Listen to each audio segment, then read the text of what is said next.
morning, children. Till now, we were studying about agriculture. In the last two classes, we studied what is agriculture, the different types of farming like subsistence farming, intensive, commercial, herding, nomadic, then plantations. So this we all studied in the previous classes. I hope you all are continuously reading the chapter and understanding it. And we also studied about rearing of different things like viticulture, horticulture, etc. Children, these are all very important topics of this chapter. So you keep on reading the chapter, revising again and again, and also mark it in the book.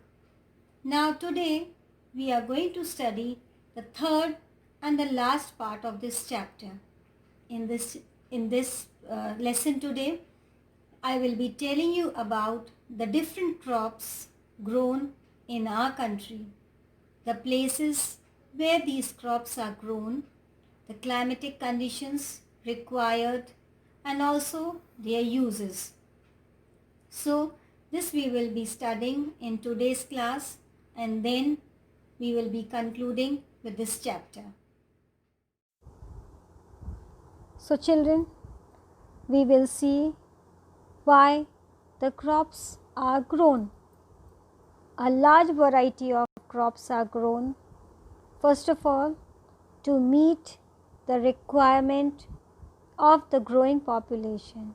Then crops also supply raw materials for agro-based industries, and major food crops which are used are wheat, rice, maize, millets, jute and cotton. They are fiber crops. Then important beverage crops are tea and coffee. Now let's see the first major crop, rice. It is the major food crop of the world, children, not only India but of the world, and it is the staple diet of the tropical and subtropical regions. The conditions required for its growth is high temperature, high humidity and rainfall, and it grows best in alluvial clay soil which can resist water. And China leads in the production of rice, and after China followed by India, Japan, Sri Lanka and Egypt. And in favorable climatic conditions as in West Bengal and Bangladesh, 2 to 3 crops a year are grown. Then comes wheat. Children, wheat requires moderate temperature and rainfall during growing season and bright sunshine at the time of harvest. It grows well in drained loamy soil, and it's grown in a large quantity in USA, Canada, Argentina, Russia, Ukraine, Australia and India. And in India it is grown in winters. Then after wheat is millets. They are also known as coarse grains, and they can be grown on less fertile and sandy soils. It is a hardy crop that needs low rainfall and high to moderate temperature and adequate rainfall. Jowar, bajra and ragi are grown in India. Other countries where these crops are grown are Nigeria, China and Niger. Then maize. It requires moderate temperature, rainfall, and lots of sunshine. It also needs well-drained, fertile soils. Then maize is grown in North America, Brazil, China, Russia, Canada, India, and Mexico. Then comes cotton. Cotton requires high temperature, light rainfall, 210 frost-free days, and bright sunshine for its growth. It grows best on black and also alluvial soils. Then the leading producers of cotton are China, USA, India, Pakistan, Brazil, and Egypt. And children, do you know? It is one of the main raw materials for the cotton textile industry. Then it's jute. Jute, it is also known as the golden fiber. It grows well on alluvial soil and requires high temperature, heavy rainfall, and humid climate. This crop is grown in the tropical areas. India and Bangladesh are the leading producers of jute. Then coffee. Coffee requires warm and wet climate and well-drained loamy soil, and hill slopes are more suitable for growth of this crop. And Brazil is the leading producer of coffee, and after Brazil it's Colombia and India. Now comes tea. Tea is a beverage crop grown on plantations. Tea requires cool climate and well distributed high rainfall throughout the year for the growth of its tender leaves. It needs well drained loamy soils and fertile slopes. And children, labor is required in large amount to pick the leaves. Kenya, India, China, Sri Lanka produce the best quality tea in the world. Now children, agricultural development. Agricultural development means to increase farm production in order to meet the ever increasing demand of the increasing population. And this demand can be fulfilled in many ways, such as increasing the cropped area, increasing the number of crops grown, improving irrigation facilities, increasing use of fertilizers, and also high yielding variety of seeds.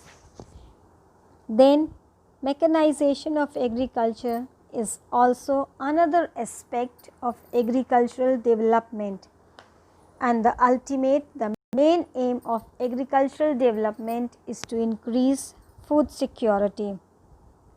Agriculture has developed at different places in different parts of the world, and developing countries which are having large population, they practice intensive agriculture where crops are grown on small holdings mostly for subsistence, and larger holdings are more suitable for commercial agriculture such as in USA, Canada and Australia. Then children, mechanization on agriculture. What do you mean when we say mechanization on agriculture? Can you guess what does it mean? Yes, it means using more and more machinery and the modern techniques for agricultural purposes. And its main aim that children, earlier we used to use simple tools, then slowly we started using on-driven plows for cultivation. Now in modern times the techniques have been totally changed. In developed countries all farm operations have been changed and they have become mechanized, which means it has reduced the number of people engaged in agricultural work. And many people now, they have started working in industries and services. Now we shall talk about a farmland in India. So children, this is a case study. You can go through it and try to understand. This is a case study of a small village, Adilabad, in Ghazipur district of Uttar Pradesh. Munna Lal, he is a small farmer in this village who has farmland of about 1.5 hectares. His house is in main village, and children, he purchases high yielding variety of seeds from the market every alternate year. His land is fertile and he grows at least 2 crops in a year, that is wheat or rice and pulses. And the farmer takes advice of his friends and elders as well as government agricultural officers regarding farming practices. He takes a tractor on rent for plowing his field, though some of his friends still use traditional method of using bullocks for plowing. There is a tube well in the nearby field which he takes on rent to irrigate his field. So this farmer has started using well developed techniques slowly and steadily. Then Munna Lal, he also has 2 buffaloes and few hens. He sells milk in the cooperative store located in the nearby town. He himself is a member of the cooperative society who also advises him on the type of fodder for his animals, safety measures to protect the health of the livestock, and artificial insemination. And children, all the members of the family, they help him in various farm activities. Sometimes he takes credit from a bank or the agricultural cooperative society to buy HYV seeds and implements. He sells his produce in the mandi located in the nearby town. And since majority of his farmers do not have lack of storage facilities, they are forced to sell the produce even when the market is not favorable to them. In recent years, the government has taken some steps to develop storage facilities. So, now we see what the government has done for such farmers. The Indian government took several steps to improve the agricultural conditions in the world, not only in the country, in the world. That is, modern methods of cultivation were introduced in the country. The government provided better infrastructure facilities such as irrigation, electricity and transportation. Land reforms were introduced, and under this the government took lands of big landowners away and redistributed to landless laborers. So finally, I want to conclude my today's class by giving a very healthy and important quotation. Children, don't stop until you are proud. What does it mean? I hope you all have understood it. It means that you keep on working hard, harder and even harder until you yourself get satisfied with the work you are doing and you feel proud that you have done the work properly and in time, and that you are appreciated by everyone for doing the work. So, when you are appreciated by everyone, when you are satisfied from within, finally what comes is that you yourself feel proud that you have done it, you have achieved it, what you feel like, what you have thought of. That's all for today. Thank you. Have a good day.